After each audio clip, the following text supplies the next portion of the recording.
All ನಮಸ್ಕಾರ, welcome back to Pooja's diaries. ಏನಪ್ಪ voice change ಆಗಿದೆ ಅನ್ಕೋತಾ ಇದ್ದ. ನಾನು ಪೂಜಾ ಅವ್ರ ಹಸ್ಬೆಂಡ್ ಮಾತಾಡ್ತಿರೋದು. ಸೊ ಇವತ್ತು ನಾನು ರೆಸಿಪಿ ತೋರ್ಸೋಣ ಅಂತ ಬಂದಿದ್ದೀನಿ ವಿಡಿಯೋದಲ್ಲಿ.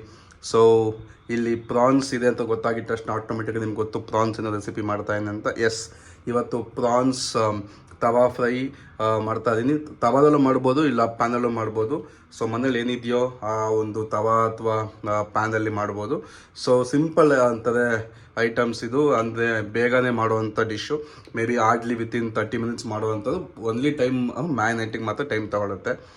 ಸೊ ಇಲ್ಲಿ ನಾನು 1 kg ಪ್ರಾನ್ಸ್ನ ತೊಗೊಂಡು ಕ್ಲೀನ್ ಮಾಡಿ ಇಟ್ಕೊಂಡಿದ್ದೀನಿ. ಸೊ ಇವಾಗ ಅದು ಅರ್ಧ kg ಬಂದಿದೆ, ಬಿಕಾಸ್ ವೇಸ್ಟೆಲ್ಲ ಹೋಗಿ ಅರ್ಧ kg ಬರುತ್ತೆ. ಅದಾದಮೇಲೆ 2 table spoon chilli powder, 2 table spoon ಅಂತ ಧನಿಯಾ ಪೌಡರ್, ಸೇಮ್ ರೇಷಿಯೋ ಇರಬೇಕು. ಆಮೇಲೆ 2 table spoon ginger garlic paste ಇಟ್ಕೊಂಡಿದ್ದೀನಿ. ಒಂದು ಅರ್ಧ ನಿಂಬೆಹಣ್ಣು ತೊಗೊಳ್ಳಿ. ನಾನು 1 ನಿಂಬೆಹಣ್ಣು ತೋರಿಸ್ತಾ ಇದ್ದೀನಿ, ಬಟ್ ಅದನ್ನು ಹಾಫ್ ಕಟ್ ಮಾಡ್ಕೊಂಡು ಹಾಫ್ ಮಾತ್ರ ಹಾಕೋತೀನಿ. ಸ್ವಲ್ಪ ಹುಳಿ ಅಕಸ್ಮಾತ್ ಹಂಗೆ ಹಿಂಗೆ ಬೇಕು ಅಂತಂದರೆ ಸ್ವಲ್ಪ ಆಮೇಲೆ ಹಂಗೆ ಮ್ಯಾರಿನೇಟ್ ಮಾಡಿ ಟೇಸ್ಟ್ ನೋಡಿದ್ಮೇಲೆ ನಾವು ಅದನ್ನು ಚೆಕ್ ಮಾಡ್ಕೊಂಡು ಹಾಕೊಳ್ಳೋಣ. ಅದಾದಮೇಲೆ ಒಂದು ಚಿಕ್ಕ ಆನಿಯನ್ನ ಚಿಕ್ಕದಾಗಿ ಕಟ್ ಮಾಡಿ ಇಟ್ಕೊಂಡಿದ್ದೀನಿ, ಬಿಕಾಸ್ ಆನಿಯನ್ನು ತುಂಬ ಒಳ್ಳೆ ಅಂತ ಟೇಸ್ಟ್ ಕೊಡುತ್ತೆ ಪ್ರಾನ್ಸ್ಗೆ. ಆಮೇಲೆ ರುಚಿಗೆ ತಕ್ಕಷ್ಟೇ ಉಪ್ಪು. ಇದೆಲ್ಲ ಬಿಟ್ಟು 2 ಇಂಟಿಗ್ರೆಂಟ್ಸ್ ಇದೆ. ಒಂದು ನಾರ್ಮಲಾಗಿ ಎಲ್ಲ ಗೊತ್ತು ಎಣ್ಣೆ, ಅದು ಎಣ್ಣೆ ಯೂಸ್ ಮಾಡಲೇಬೇಕು. ಅದು ಎಣ್ಣೆ ಬಂದು ಡಿಪೆಂಡ್ಸ್ ಅಂತ. ತುಂಬ ಜನ ಜಾಸ್ತಿ ಎಣ್ಣೆ ಯೂಸ್ ಮಾಡ್ತಾರೆ, ತುಂಬ ಜನ ಕಮ್ಮಿ ಎಣ್ಣೆ ಯೂಸ್ ಮಾಡ್ತಾರೆ. ಅದನ್ನು ತಕ್ಕನಂಗೆ ನೋಡ್ಕೊಳ್ಳಿ. ಅದಾದಮೇಲೆ at last but not least ಕರಿಬೇವು ಮತ್ತು ಕೊತ್ತಂಬರಿ, ಅಕ್ಕ ತಂಗಿ ಇದ್ದಂಗೆ ಅಡುಗೆಗೆ. ಸೊ ಅದಿಬ್ಬರು ಬೇಕೇ ಬೇಕು. ಸೊ ಕರಿಬೇವು ಕೂಡ ಮ್ಯಾರಿನೇಟ್ ಮಾಡಿದ್ಮೇಲೆ ಹಾಕಿ, ಅದಾದಮೇಲೆ ಪ್ಯಾನ್ ಫ್ರೈ ಮಾಡಬೇಕಾದ್ರೆ ಅಥವಾ ತವಾ ಫ್ರೈ ಮಾಡಬೇಕಾದ್ರೆ ಫಸ್ಟು ಎಣ್ಣೆ ಹಾಕಿದ ತಕ್ಷಣ ಆ ಒಂದು ಫ್ರಾಗ್ನೆನ್ಸ್ ನಿಮಗೆ ಬೇಕು ಅಂತಂದರೆ ನೀವು ಕರಿಬೇವಿನ ಸೊಪ್ಪನ್ನು ಹಾಕಲೇಬೇಕು. ಸೊ ಇವಾಗ ಮ್ಯಾರಿನೇಟ್ ಮಾಡೋಣ. So let's go. ಈಗ ಮಿಕ್ಸಿಂಗ್ ಸ್ಟಾರ್ಟ್ ಮಾಡೋಣ. ಸೊ ಫಸ್ಟ್ ಏನು ಮಾಡೋಣ ಅಂತಂದರೆ ಚಿಲ್ಲಿ ಪೌಡರ್ ಹಾಕ್ಕೊಳ್ಳೋಣ. Chilli powder. So chilli powder ಆದಮೇಲೆ ಒಂದು ಸ್ವಲ್ಪ ನಾನು ಏನು ಈಕ್ವಲ್ ರೇಷಿಯೋ ತೊಗೊಂಡಿರೋ ಧನಿಯಾ ಪೌಡರ್, ಆಮೇಲೆ ಜಿಂಜರ್ ಗಾರ್ಲಿಕ್ ಪೇಸ್ಟ್.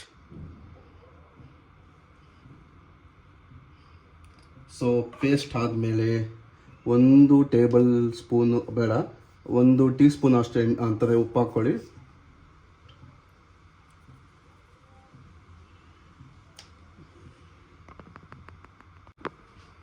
ಉಪ್ಪಾದಮೇಲೆ ಹುಳಿಗೆ ಸ್ವಲ್ಪ ನಿಂಬೆಹಣ್ಣು ಬೇಕಲ್ಲ, ಸೊ ಚೆನ್ನಾಗಿ ನಿಂಬೆಹಣ್ಣು ಇಟ್ಕೊಳ್ಳಿ. ಆ ಬೀಜ ಎಲ್ಲ ತೆಗೆದುಬಿಟ್ಟು. ಸೊ ಎಷ್ಟು ಅಂತಂದರೆ ನಿಂಬೆಹಣ್ಣು ಸ್ವಲ್ಪ ಕಮ್ಮಿನೇ ಉಪಯೋಗಿಸಿ, ಬಿಕಾಸ್ ಆ ಒಂದು ಟ್ಯಾಂಗಿ ಫ್ಲೇವರ್ ಬಂದುಬಿಡುತ್ತಿಲ್ಲ ಅಂತಂದರೆ. ಬಿಕಾಸ್ ಆಲ್ರೆಡಿ ಪ್ರಾನ್ಸ್ ಬಂದು ತುಂಬ ಖಾರ ಎತ್ಕೊಳ್ಳುತ್ತೆ, ನಿಮ್ಗೆ ಸ್ವಲ್ಪ ಸ್ವೀಟ್ನೆಸ್ ಕೂಡ ಕೊಡುತ್ತೆ ತಿನ್ನಬೇಕಾದ್ರೆ. ಅದರಿಂದ ಜಾಸ್ತಿ ಏನು ಬೇಕಾಗಿಲ್ಲ, ಒಂದು ಸ್ವಲ್ಪ ನಿಂಬೆಹಣ್ಣು ಸಾಕು. ಅರ್ಧ kgಗೆ ಅಂತಾರೆ ಪ್ರಾನ್ಸ್ಗೆ ಅರ್ಧ ನಿಂಬೆಹಣ್ಣು. 1 kg ಅಂದರೆ 2 kg ಪ್ರಾನ್ಸ್ ತೊಗೊಂಡು 1 kg ಅಂತಾರೆ ಕ್ಲೀನ್ ಮಾಡಿ ಇಟ್ಕೋತೀನಿ ಅಂತಂದರೆ ಅದಕ್ಕೆ 1 ನಿಂಬೆಹಣ್ಣು. ಸೊ ಎಲ್ಲ ಮಾಡಾದ್ಮೇಲೆ ಏನೂ ಇಲ್ಲ, ನಿಮ್ಮ ಕೈನ ಕ್ಲೀನಾಗಿ ತೊಳೆದಿರ್ತೀರ, ಕ್ಲೀನಾಗಿ ಚೆನ್ನಾಗಿ ಕಳಿಸ್ಕೊಳ್ಳಿ. ಕಲಿಸ್ಬೇಕಾದ್ರೆ ನಿಮ್ಗೆ ಏನಾದ್ರು ಹಂಗೆ ಟೇಸ್ಟ್ ಮಾಡ್ತೀನಿ ಅಂದರೆ ಆ ಉಪ್ಪು ಕರ ಟೇಸ್ಟ್ ಮಾಡೋದು ಪ್ರಾನ್ಸ್ನೆಲ್ಲ, ಆಮೇಲೆ ಹಂಗೆ ತಿಂದ್ಬಿಟ್ಟಿರ. ಸೊ ಚೆನ್ನಾಗಿ ಕಳಿಸ್ಕೊಳ್ಳಿ. ಈ ಥರ ತಿಕ್ನೆಸ್ ಬರುತ್ತೆ, ಯಾಕಂದ್ರೆ ನಾವು ತವಾ ಫ್ರೈ ಮಾಡ್ತಿರಲ್ಲ, ಸೊ ಇರುತ್ತೆ. ಬಿಕಾಸ್ ಇಲ್ಲಿ ನೀರು ಎಣ್ಣೆ ಏನು ಆ್ಯಡ್ ಮಾಡ್ಕೊಳಕ್ಕೆ ಹೋಗ್ಬೇಡಿ, ಅಥವಾ ಕಾರ್ನ್ಫ್ಲವರ್ ಏನು ಬೇಡ. Simple steps. ಹಳೆ ಕಾಲದಲ್ಲಿ ಇದೆಲ್ಲ ಇರಲಿಲ್ಲ, ಅಂತಾರೆ ಎಣ್ಣೆ ಹಾಕ್ಕೊಂಡು ಕಾರ್ನ್ಫ್ಲವರ್ ಹಾಕೋದು. ಸೊ ಅದಕ್ಕೋಸ್ಕರ ನಮಗೆ ಟೇಸ್ಟ್ ಚೆನ್ನಾಗಿರ್ತಿತ್ತು. ಈ ವೆಯ್ಟ್ ಲಾಸ್ ಮಾಡೋದೆಲ್ಲ ಅಂತಾರೆ ಚೆನ್ನಾಗಿ ತಿನ್ಬೋದು. ಅದಾದಮೇಲೆ ಪ್ರಾನ್ಸ್ ಬಂದು ಅಷ್ಟೊಂದೇನು ಕ್ಯಾಲೋರಿ ಇರೋದಿಲ್ಲ. ಅದಾದಮೇಲೆ ಒಳ್ಳೆ ಪ್ರೋಟೀನ್ ಸೋರ್ಸ್ ಕೂಡ, ಚೆನ್ನಾಗಿ ತಿಂದು ಮಜಾ ಮಾಡ್ಬೋದು. ಆಮೇಲೆ ಈ ವೀಕೆಂಡ್ ಪಾರ್ಟಿಗಳು ಮಾಡ್ತಾರಲ್ಲ, ಅವ್ರಿಗೆಲ್ಲ ಈಸಿ ರೆಸಿಪಿ, ಬೇಗ ಪಟಾಪಟ್ ಅಂತ ಮಾಡ್ಕೋಬೋದು. ಎಷ್ಟೇ kg ತೊಗೊಬಂದ್ರೂ ಅಥವಾ ರಿಪೀಟೆಡ್ಲಿ ಒಂದೇ ಇಂಥ ಟೈಮಲ್ಲಿ 5 ಸತಿ 6 ಸತಿ ಮಾಡ್ತೀನಿ ಅಂದ್ರೂ ಇದು ಮಾಡ್ಬೋದು. ಇದೆಲ್ಲ ಕಲಿಸಿದೆ. ಇವಾಗ ಕಲಿಸಿದ ತಕ್ಷಣ ಸ್ವಲ್ಪ ನಮಗೆ ಕರಿಬೇವು ಬೇಕು. ಯಾಕೆ ಅಂತಂದರೆ ನಾನು ಅಂದಂಗೆ ನೋಡಿ ಇದೆಲ್ಲ ಕಲಿಸಿದ್ದೀನಿ. ನಾನು ಆವಾಗಲೇ 1 ಟೇಬಲ್ ಸ್ಪೂನ್ ಉಪ್ಪು ಹೇಳಿ ಆಮೇಲೆ ಹಂಗೆ 1 ಟೀ ಸ್ಪೂನಿಗೆ ಬಂದೆ. ಬಿಕಾಸ್ ಇವಾಗಲೂ ಉಪ್ಪು ಹಾಕ್ಬಿಟ್ಟಿದೆ. ಫಿಶ್ ಅಂತಂದರೆ ಪ್ರಾನ್ಸಲ್ಲೂ ಸ್ವಲ್ಪ ಅಂತಾರೆ ಸಾಲ್ಟಿ ಅಂತ ನೇಚರ್ ಇರುತ್ತೆ. ಅದರಿಂದ ಆಮೇಲೆ ಜಾಸ್ತಿ ಉಪ್ಪು ಆಯಿತು ಅಂದರೆ ನಮ್ಗೆ ಕಂಡು ಹಿಡಿಯೋದಕ್ಕಾಗೋದಿಲ್ಲ. ನಾವು ಕುಕ್ ಮಾಡ್ಕೊತೀವಿ ಗೊತ್ತಾ, ಅದ್ರ ಮೇಲೆ ಸ್ವಲ್ಪ ಉಪ್ಪು ಉದುರಿಸ್ಕೊಂಡ್ರೆ ಎಲ್ಲದಕ್ಕೂ ಹಿಡಿಯುತ್ತೆ ಮಸಾಲೆಗೆ. ಸೊ ಇಷ್ಟೆಲ್ಲ ರೆಡಿ ಆಯಿತು. ಇವಾಗ ಸ್ವಲ್ಪ ಕರಿಬೇವನ್ನ ಹಾಕ್ಬಿಡೋಣ.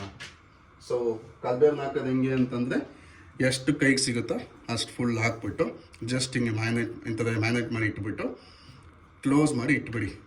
ಆರಾಮಾಗಿ ನೀವು ಇವಾಗ ಎನಿವೇನ್ ಇದ್ರ ಜೊತೆ ಸೈಡ್ಸ್ ಫಿಶ್ ಸಾಂಬಾರು ಇಲ್ಲ ಚಿಕನ್ ಸಾಂಬಾರು ಮಟನ್ ಸಾಂಬಾರು ಮಾಡ್ಕೊಂಡಿರ್ತೀರ ಅಥವಾ ಬೇಳೆ ಸಾಂಬಾರು ಮಾಡ್ಕೊಂಡಿರ್ತೀರ. ಮಾಡೋ ಪ್ರೊಸೆಸಲ್ಲಿ ಬ್ಯುಸಿ ಆಗಿಬಿಡಿ. ಅದಾದ್ಮೇಲೆ ಇದೆಲ್ಲ ಮಾಡಾದ್ಮೇಲೆ ಆಟಲ್ಲಿ ಏನು ಊಟ ಕೂತ್ಕೊಂಡು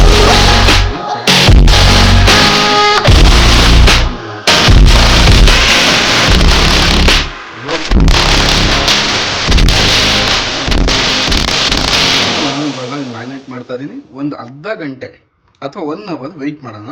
ಅದಾದ್ಮೇಲೆ ಹೆಂಗೆ ಮಾಡೋದಂತ ತೋರಿಸ್ಕೊಡ್ತೀನಿ. ಓಕೆ,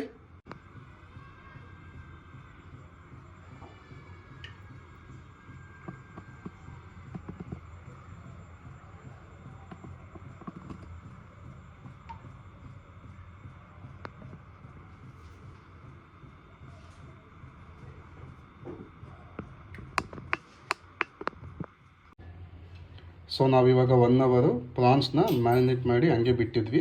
1 ಅವರ್ ಆದಮೇಲೆ ಸೊ ಉಪ್ಪು ಖಾರ ಹಿಡಿದಿರುತ್ತೆ. ಸೊ ಇವಾಗ ನಾವೇನು ಮಾಡಬೇಕು ಅಂತಂದರೆ ತವಾ ಮೇಲೆ ಫ್ರೈ ಮಾಡಬೇಕು. ಇವಾಗ ತವಾ ಕಾದಿದೆ, ಆಯಿಲ್ ಉಯ್ಕೊಳ್ಳೋಣ. ಒಂದು ಸ್ವಲ್ಪ ಹಾಕ್ಕೊಳ್ಳಿ ಸಾಕು, ಜಾಸ್ತಿ ಏನು ಬೇಕಾಗಿಲ್ಲ ಇದಕ್ಕೆ. ಏನಕ್ಕೆ ಅಂತಂದರೆ ಪ್ರಾನ್ಸು ನೀರು ಬಿಟ್ಕೊಳ್ಳುತ್ತೆ. ಓಕೆನಾ? ಸೊ ಏನು ಮಾಡಿ ಕ್ಲೀನಾಗೆ ಇದನ್ನು ಹಿಂಗೆ ಫುಲ್ಲು ಶೇಕ್ ಮಾಡ್ಕೊಳ್ಳಿ. ಇಲ್ಲ ಅಂತಂದರೆ ನಿಮ್ಮ ಹತ್ರ ಬ್ರಷ್ ಇತ್ತು, ಆಯಿಲ್ ಬ್ರಷ್ ಯೂಸ್ ಮಾಡ್ಬೋದು. ನಾನು ಕೈಯಲ್ಲೇ ಮಾಡ್ಕೊತಾ ಇದ್ದೀನಿ.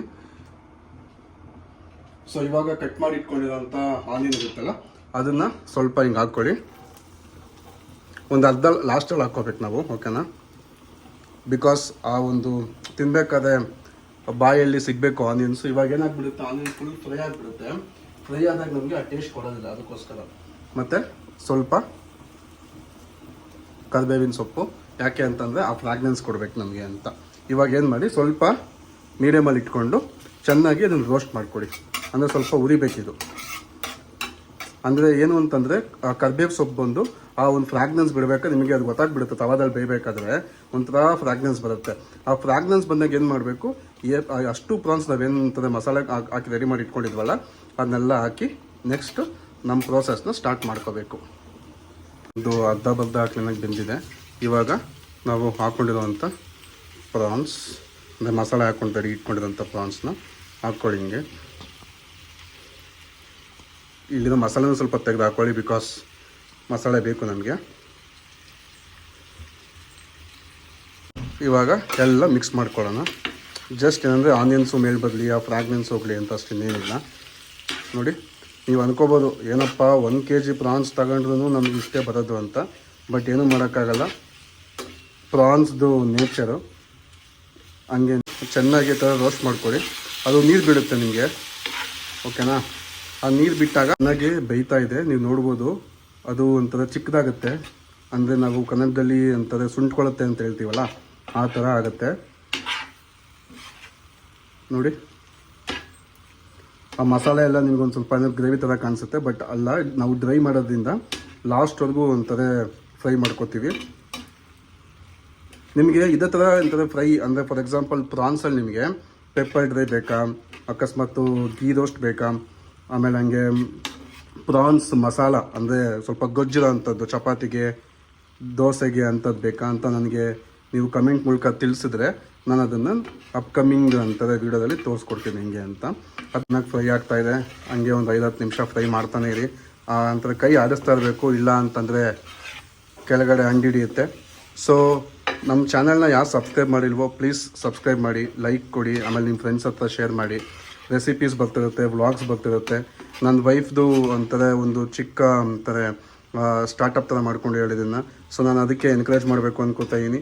ಸೊ ನಿಮ್ಮ ವೈಫು ಏನಾದರೂ ಸ್ಟಾರ್ಟಪ್ ಮಾಡ್ಕೊತಾ ಏನಂದರೆ ಯೂಟ್ಯೂಬ್ ಕಂಟೆಂಟ್ ಕ್ರಿಯೇಟರ್ ಥರ ಬಿಸ್ನೆಸ್ಸು, ಸ್ವಲ್ಪ ಪ್ರೋತ್ಸಾಹ ಕೊಡಿ, ಸ್ವಲ್ಪ ಓನರ್ಶಿಪ್ ತೊಗೊಳ್ಳಿ, ಹೆಲ್ಪ್ ಮಾಡಿ ಅವ್ರಿಗೂ. ಈಗ ಬಿಸಿ ಬಿಸಿ ಪ್ರಾನ್ಸ್ ಫ್ರೈ ರೆಡಿಯಾಗಿದೆ. ಸಖತ್ತಾಗಿ ಕಾಣ್ತಾ ಇದೆಯಲ್ಲ, ಟೇಸ್ಟು ಹಂಗೆ ಇರುತ್ತೆ, ಸುಳ್ಳು ಹೇಳ್ತಾ ಇಲ್ಲ. ಟ್ರೈ ಮಾಡಿ. ಇವಾಗ ತೊಗೊಂಡೋಗಿ ನಮ್ಮ ವೈಫಿಗೆ ಕೊಡ್ತೀನಿ, ನೋಡೋಣ ಅವಳು ಏನು ಹೇಳ್ತಾಳೆ ಅಂತ. I hope.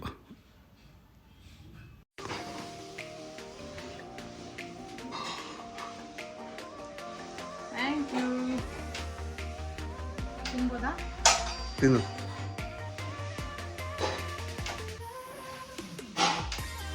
ಹೇಗಿದೆ?